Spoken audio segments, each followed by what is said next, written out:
team, Coach Alexa here. I'm going to do a series of videos starting this week about overtraining. It's something that can be a little insidious, can kind of creep up on you a little bit, and sometimes it's directly in proportion to the seesaw balance between the training stimulus, so the runs and the various other sessions in the week that you do, and the amount of recovery time that you get from them. So that's rest days, recovery weeks, that balance of training. And when that seesaw is tipped too far in the direction of training versus recovery for too long, your body can't keep going like that forever, and it will start to catch up with you with a series of sort of physiological effects that's often lumped together and called overtraining. So that might be, you've ramped up training quite quickly. You've not allowed enough rest days or recovery in your week. It might be the fact that actually, you've got a lot on your plate now. So when you started a training plan a few months back, work was pretty steady, home life was pretty stable. And in that intervening period, you've realised that you've had to move house. So you're going through a lot of upheaval there. And, your workload has gone up a lot because it's a really busy time of year. So even if your training is staying static, if life throws you a lot of things which are causing you to, for example, not have as much sleep, or everything's a bit sort of stressful, then that can be a cause of overtraining as well. How does it actually manifest itself? Again, this varies quite a lot, so it's one of the reasons I really like people keeping a written training diary, because it's worth having a bit of a baseline of what's normal for you across a few different areas, I guess, so you know when things are changing. So the first big one is sleep. Are you needing to sleep more, or are you unable to sleep as well? So different ends of the spectrum, but could both be overtraining related. Food. Are you feeling like you want to eat more, or you're putting on weight, or are you feeling like your appetite is suppressed and you're losing weight? So changes in weight can be linked there. It can be also show up in things like mood. So are you a little bit more easily stressed out or anxious, or easier to anger?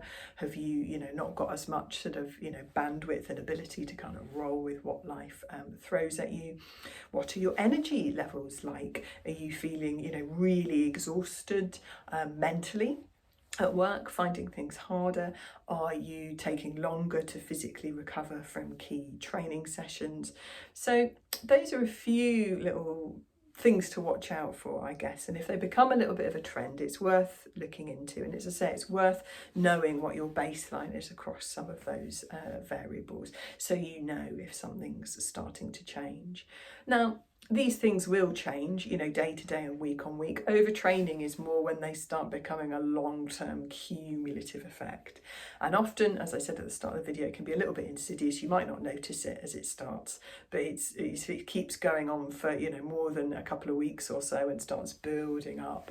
That's when you need to take a little bit of an intervention and do something about it. So I'll cover more details about things in future videos, what you can do, how you could avoid overtraining.